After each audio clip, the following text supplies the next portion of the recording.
ആശാനെ പഴയതുപോലെ ശ്വാസം വലിക്കാനൊന്നും വയ്യ. ഇങ്ങനെ ശ്വാസം വലിക്കാനൊന്നും വയ്യ. വയറ് കുറയ്ക്കണം. വയറ് കുറയ്ക്കണം. വയറ് കുറയ്ക്കാൻ എന്താ ചൂടാ? ഓടിയാ മതി. ഓടിയാ മതിയാ? അങ്ങനെയാണെമ്പോൾ കേരളത്തിൽ ഏറ്റവും ചെറിയ വയർ എനിക്കാണോ ആവേണ്ടത്? അതെങ്ങനെയാ? എൻ്റെ പരിപാടി കഴിഞ്ഞ് നാട്ടുകാർ ഓടിക്കുമ്പോൾ ഞാൻ ഓടുന്ന ഓട്ടത്തിന് ഈ ലോകത്ത് ഏറ്റവും ചെറിയ വയർ എൻ്റെ ആവേണ്ടത് അന്നേന്നല്ല ചോദിച്ചത്. അപ്പൊ പിന്നെന്തോ ചെയ്യും? എന്ത് ചെയ്യും? ഒരു കാര്യം ചെയ്യും. രാവിലെ എഴുന്നേറ്റ് പഞ്ചായത്ത് റോഡിൽ കൂടെ 2 സ്റ്റെപ്പ് നടക്കാൻ പറ്റുമോ? നടക്കാൻ നമ്മുടെ പഞ്ചായത്ത് റോഡില് ഒരടി പോയിട്ട് 2 അടി വെക്കാൻ പറ്റത്തില്ലല്ലോ. അതെന്ത്? ഒന്നി ടിപ്പർ അടിക്കും അല്ലെങ്കിൽ പട്ടി കടിക്കും. പിന്നെ എങ്ങനെയാടാ നമ്മുടെ പഞ്ചായത്ത് റോഡിൽ നമ്മൾ നടക്കുന്നത്? അപ്പൊ പിന്നെ എങ്ങനെ വയറ് കുറയ്ക്കും? വയറ് കുറയ്ക്കാൻ ഒറ്റ മാർഗ്ഗമേ ഉള്ളൂ. നമ്മുടെ വയറ്റോട് തള്ളത്തില്ലേ, അത് കുറച്ച് തള്ളിയാൽ മതി. പ്രത്യേകിച്ച് നീ എന്നിട്ട് എൻ്റെ വയറ് കുറ. ആശാനെ, ആശാന്റെ വീട്ടിലെ വേലക്കാരി നാളെ കരഞ്ഞോണ്ട് പോകണം ഞാൻ കണ്ടു. ആവശ്യമുള്ള കാര്യങ്ങൾ പറഞ്ഞ് ഒപ്പിക്കില്ലേ? ആവശ്യമുള്ള കാര്യങ്ങൾ ഞാൻ അവളെ ഒന്ന് തല്ലി, അത്രേ ഉള്ളൂ, അല്ല വേറെ കാര്യങ്ങളൊന്നും അല്ല. അയ്യോ, ആശാന്റെ സ്ത്രീകളെ തല്ലാനോ? എന്റെ ആശാൻ ഇത് പുറത്തിറങ്ങാണ്ടല്ലോ, നിങ്ങൾ ആ കട്ടയമട മടങ്ങി പോകും. എന്താ കട്ടമടേ? അവളെ ഞാൻ കൊന്നാനെ. എന്റെ ഈ സാധനം എടുത്ത് വെച്ചിട്ട് അടുപ്പേ ഊതുന്നു, നീ ഊതുന്നു. അവളെ അവനെ എന്ത് ചെയ്യണം? ഞാൻ കൊല്ലണ്ടേ അവളെ? അവളെ കൊന്നില്ലെന്നേ ഉള്ളൂ. ആശാനെ, ആഡിറ്റോറിയം കൊള്ളാല്ലേ? ആശാനെ, ഈ വിവാഹം സ്വർഗത്തിൽ നടക്കുന്നു പറയും ശരിയാണോ? പിന്നെ വിവാഹം സ്വർഗത്തിൽ വെച്ച് നടക്കും. വിവാഹം മാത്രമേ സ്വർഗത്തിൽ വെച്ച് നടക്കൂ, ബാക്കിയെല്ലാം നരകത്തിലാണ് നടക്കുന്നത്. പിന്നൊരു കാര്യം, തമാശ പറഞ്ഞെങ്കിൽ എന്റെ കല്യാണം സ്വർഗത്തിൽ വെച്ച് നടന്നത് ആണ്. അതെവിടെ? സ്വർഗം ഓഡിറ്റോറിയം ചിറ്റുമൂല. എന്റെ ആശാനെ അതല്ല, ഈ വിവാഹം എന്ന് പറയുന്നത് യഥാർത്ഥ സ്വർഗത്തിൽ വെച്ച് നടക്കുന്നു എന്ന് പറയുമല്ലോ, അതാ ചോദിച്ചേ. അത് ചുമ്മാ നമ്മളെ പറ്റിക്കാൻ ആൾക്കാർ പറയുന്നില്ല.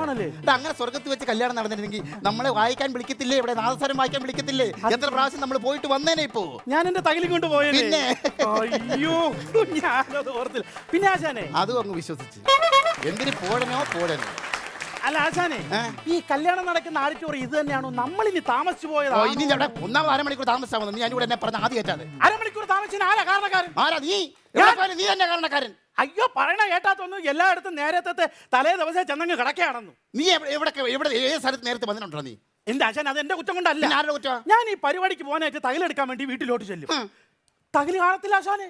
ഈ തകിലിന് എന്തോ ദിവ്യ ശക്തിയുണ്ട്, അത് ഉറപ്പാശാനെ. അതെ, ദിവ്യശക്തി ഒന്നും അല്ലടാ. പിന്നെ എടാ, നീ ഈ തകിലിന്റെ പുറത്തിട്ട് തല്ലി അല്ലേ നീ നാട്ടുകാരുടെ പൈസ മേടിക്കുന്നത്? ആണോ? അപ്പൊ ഈ തകിലിനും ഓരോ ആഗ്രഹം കാണില്ലേ നിനക്ക് ഒരു തല്ല് കൊള്ളണമെന്ന്? അതുകൊണ്ട് നീ എടുക്കാൻ ചെല്ലുമ്പോൾ അത് പോയി ഒളിച്ച് മാറി പാത്തിരിക്കുന്നതാണ്.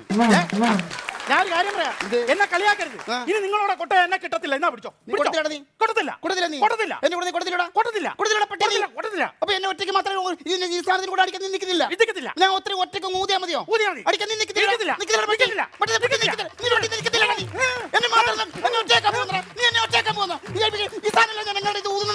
ഞാൻ ഊത്ത് മാത്രം മതിയോ? കുട്ടനാട് വേണ്ട പൊട്ടി. ഒരു കാര്യം ചെയ്യും, ആശ എന്നെക്കാളും വിദഗ്ധനായ ഒരു തകിലുകൂട്ടുകാരനെ വിളിച്ചങ്ങ് കൊട്ടിക്കോ. ഞാൻ വിദഗ്ധനായ തകിലുകാരനെ വിളിക്കത്തില്ല. അത് വിളിച്ചാലേ അവനറിയാം, എനിക്കറിയാൻ പറ്റാ ഞാൻ അവൻ്റെ കൂടെ അങ്ങനെ ഊതി എത്താനാ. അതുകൊണ്ട് ഞാൻ വിദഗ്ധന്മാരെ ഒന്നും വിളിക്കത്തില്ല. നിന്നെ പോലെ ഒരു പൊട്ടനെ ഞാൻ വിളിക്കത്തുള്ളൂ. കാണിച്ചു തരാം. നിന്റെ മൊബൈലാ എന്നാ വിളിച്ചോ. എനിക്കെന്ത്, ആരേ വിളിക്ക്. ഹലോ, സദാശിവം മേശ്രിയാണോ? എന്തോ? അയ്യോ, മേശ്രി എന്ന് പറഞ്ഞത് എന്നാ കോൺട്രാക്ടർ ആണോ? സദാശിവൻ കോൺട്രാക്ടർ ആണോ? എനിക്ക് ഒരു ബംഗാളിയെ വേണമായിരുന്നു.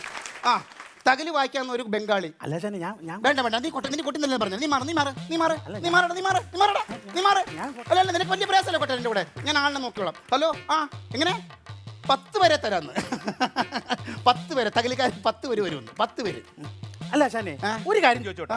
ആശ ഈ 10 തകിലിയാരെ വിളിച്ചത് കോൺക്രീറ്റ് ഉടയ്ക്കാനാണോ അതോ തകിലടിക്കാനാണോ? അല്ലടാ, നിനക്ക് മണിമാളിക പണിയാൻ അവരെ വരുത്തുന്നത്. സംസാരിക്കട്ടെ. ഹലോ, 10 പേരെ. ഓക്കെ, ഞാൻ ഒന്ന് എടുത്തോളാം. പിന്നെ എന്താ നാസ്വരം വയ്ക്കാൻ ആൾ വേണമെന്നോ? എന്റെ കഞ്ഞി പാട്ടിടാൻ. ആശാനെ, ഇത് തന്നെയാണ് ആഡിറ്റോറിയം, ഉറപ്പാണ്? ഇത് തന്നെ ആഡിറ്റോറിയം. ഞാൻ ഒരു കാര്യം ചെയ്യാം, നമുക്കൊന്ന് വായിക്കാം. വായിക്കുമ്പോൾ ആരെങ്കിലും വരുമല്ലോ. സാധാരണ ആശാൻ വായിക്കുമ്പോൾ ആളുകൾ എഴുന്നേറ്റ് ഓടാറാണ് പതിവ്. ഇതുകൊണ്ട് ഞാൻ തലക്കടിക്കും, മനസ്സിലായോ? ഇനി ഒന്ന് വായിച്ച് നോക്കാം, ആരെങ്കിലും വരുമോ നോക്കാം.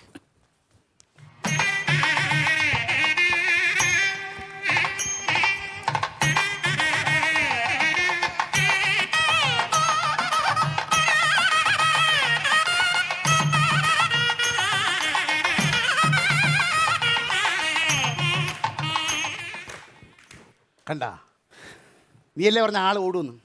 ആള് വന്നല്ല. കണ്ടാ, ചിരി കണ്ടാ? ഇപ്പോഴാണ് ശ്രദ്ധിച്ചത്. കല്യാണ ചെക്കനെ തന്ത പോയിരിക്കുന്നു അപ്പൻ അച്ഛൻ. അത് കല്യാണ ചെക്കൻ്റെ അച്ഛനല്ല, പിന്നെ? കല്യാണ ചെക്കനാ. കല്യാണ ചെറുക്കനല്ല, ഞാൻ കല്യാണം കഴിഞ്ഞതാണ്. അപ്പൊ രണ്ടാം കെട്ടാന്നോ? അല്ല പിന്നെ ഇവിടെ കണ്ട കാര്യം. അല്ല, നിങ്ങൾ എന്താണ് ഇവിടെ? ഞങ്ങൾ നിങ്ങൾ ക്ഷണിച്ചിട്ട് നിങ്ങളുടെ കല്യാണത്തിന് വായിക്കാനായിട്ട് വന്നു, ഉദാനായിട്ട് കച്ചേരി. ആര് ക്ഷണിച്ചേ? നിങ്ങളല്ലേ ക്ഷണിച്ചത്? ഇല്ല അതല്ല, നിങ്ങളൊക്കെ ആരാ മനസ്സിലായില്ല? മനസ്സിലായില്ലേ? നമ്മളെ മനസ്സിലായില്ല. എനിക്കിതൊക്കെ കേൾക്കുമ്പോ ചിരി വരും കേട്ടോ. അല്ല, അത്രയ്ക്ക് മനസ്സിലാക്കുമ്പോ അത്രയ്ക്ക് വൃത്തികേടാണോ നിങ്ങളുടെ സ്വഭാവം? അതല്ല, പിന്നെ ഇത്രയും കിടന്നു മിസ്റ്റർ, ഞാൻ ലോകമറിയുന്ന ഒരു നാദസ്വര വിദ്വാനാണ്. എന്റെ പേര് ചെമ്പൈ സുഗുണൻ. ചെമ്പൈ സുഗുണൻ, സുഗുണൻ. അതോ? ഞാൻ പ്രശസ്ത തകിലി വിദ്വാൻ. പറയട്ടെ, ഇസൈ മാമണി കലേച്ച ഗുണൻ. എടാ, നിന്നോട് ഞാൻ 1000 വട്ടം പറഞ്ഞോണ്ട് ഈ പേര് പറയുമ്പോ വാപത്തി പറയണമെന്ന്. വാപത്തിയെ പേര് പറഞ്ഞേ. ഇപ്പൊ നിന്റെ കൈയല്ലേ നനഞ്ഞുള്ളൂ, ഞാൻ കുളിച്ചില്ലല്ലോ. അല്ലെ, നിങ്ങൾ ഭയങ്കര വിദ്വാൻമാരാന്ന് ഞങ്ങൾക്ക് മനസ്സിലായി. അതെ, അങ്ങനെ കളിയാക്കരുത്, അങ്ങനെ കളിയാക്കരുത്. എന്റെ തകിലി വായന കേട്ടാൽ നിങ്ങൾ ഞെട്ടും. അതാ നിങ്ങൾ ടി വിയിലൊന്നും കണ്ടിട്ടില്ലല്ലോ. അതെങ്ങനെ ടി വി കാണുന്നത്? ഇറച്ചി വീട്ടുകാരനെ ആരെങ്കിലും വിളിച്ച് പൂജാരിയാക്കും?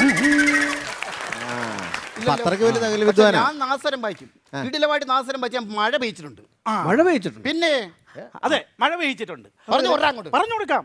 അതായത് ഒരു സ്ഥലത്ത് ആശാന്റെ കച്ചേരി, ആശാൻ ഇങ്ങനെ കച്ചേരി നടത്തിക്കൊണ്ടിരിക്കുമ്പോൾ അത് നിർത്തിക്കാനായിട്ട് ആളുകൾ വന്ന് സ്റ്റേജിന് തീയിട്ട്. എന്നിട്ട് തീയിട്ടിട്ട് പറയട്ടെ, മഴ പെയ്ത കാര്യം പറയരുത്. പറയാം. അപ്പൊ അത് അണയ്ക്കാൻ വേണ്ടി ഫയർഫോഴ്സ് വന്ന് വെള്ളം ചീറ്റിച്ച്. അതാണോ മഴ പെയ്യണേ? എന്താ വെളിയിൽ നിന്ന് വെള്ളം വീഴുന്നല്ലോ മഴ? വെളിയിൽ നിന്ന് വെള്ളം വീടുന്ന എല്ലാം മഴയല്ലല്ലോ. ഞങ്ങളുടെ നാട്ടിൽ അങ്ങനെ. നിങ്ങളുടെ നാട്ടിലൊക്കെ താഴെ നിന്ന് മേളോട്ടായിരിക്കും വെള്ളം വീഴുന്നത്. നിങ്ങൾ ഇവിടെ വന്നതിനാണെന്ന് മനസ്സിലായില്ല. ഇതല്ല ഓഡിറ്റോറിയം. കല്യാണ ഓഡിറ്റോറിയം എന്ന് പറയുന്നത് അവിടെ ബഹളം കേൾക്കുന്നില്ലേ അപ്പുറത്ത്? അവിടെയാണ് ഓഡിറ്റോറിയം. അവിടെയാണോ ഓഡിറ്റോറിയം? അവിടെ നീ ആൾക്കൂട്ടം, അവിടെ ഭയങ്കര ബഹളം കേൾക്കുന്ന കേട്ടാ. അതാണ് ഞാൻ ചോദിച്ചത്. അവിടെ ഏതോ നാദസ്വരക്കാർ ചെന്നില്ലെന്നും പറഞ്ഞാണ് അവിടെ ബഹളം നടക്കുന്നത്. കല്യാണത്തിന് വായിക്കാൻ സമയത്തിന് അവർ എത്തിയിട്ടില്ലെന്നും പറഞ്ഞാൽ അവിടെ ബഹളം നടക്കുന്നു. മുഹൂർത്തം കഴിഞ്ഞു. ആശാനെ, മാറി മാറി സ്ഥലം മാറി അതിനെ നമുക്ക് അങ്ങോട്ട് പോയാലോ? അങ്ങോട്ട് പോയാലോ? നീ കയറി ചെന്നോട്. നീ കിടുന്നൊന്നും നിനക്ക് പോരായോ? ഇവിടെ കല്യാണം കഴിഞ്ഞു ചെമ്പൻ കഴിഞ്ഞ് ആട് കിടന്നിട്ട് പൂട പോലും കാണത്തില്ല. നീ അങ്ങോട്ട് ചെന്ന് കയറി കൊടുക്കാൻ. പിന്നെ വീട്ടിലോട്ട് അങ്ങനെ പോകും? കയ്യിൽ വല്ലതും ഉണ്ടോ? അതിന് പണിയുണ്ട്. നീ സമാധാനമായിട്ട് നിൽക്കി, ഇപ്പൊ കാണിച്ചു തരാം. എന്റെ കൂടെ നിന്നാ മതി. പോഴത്തൊന്നും പറയലടാ കാല. അതെ മിസ്റ്റർ ഉല്ലാസ്, മിസ്റ്റർ ബിനു, ഞങ്ങൾ ആദ്യം വന്നപ്പോൾ ഒരു പെർഫോമൻസ്, 2 റൗണ്ട് പെർഫോമൻസ് ചെയ്തിരുന്നു. അത് സ്പെഷ്യൽ പെർഫോമൻസ് ആയിട്ട് കണ്ട് പരിഗണിച്ച് എന്തെങ്കിലും തന്നിരുന്നെങ്കിൽ ഞങ്ങൾക്ക് പോകാമായിരുന്നു. അതെ, അങ്ങനെയോ?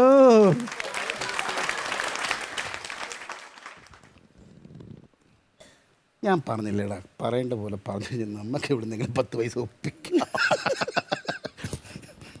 ഹലോ ശിവൻ ചേട്ടാ, എനിക്ക് ഞാൻ ഒരു കാര്യം പറയാൻ വേണ്ടി വിളിച്ചാണ്. നിങ്ങളുടെ കല്യാണത്തിന് വരാനിരുന്ന ടീമുകളാണെന്ന് തോന്നുന്നു. 2 നാദസ്വരക്കാര് ഇവിടെ നിൽപ്പുണ്ട്, ഞങ്ങളുടെ ഫ്ലോറിലുണ്ട്. വന്നാൽ ഇപ്പൊ കൈയോടെ പിടികൂടാം. അങ്ങനെ ഇപ്പൊ കൈയോടെ പിടിപ്പിക്കുന്നില്ലെങ്കിലോ? ഞങ്ങളിവിടെ നിന്നാലല്ലേ പിടിക്കത്തുള്ളൂ.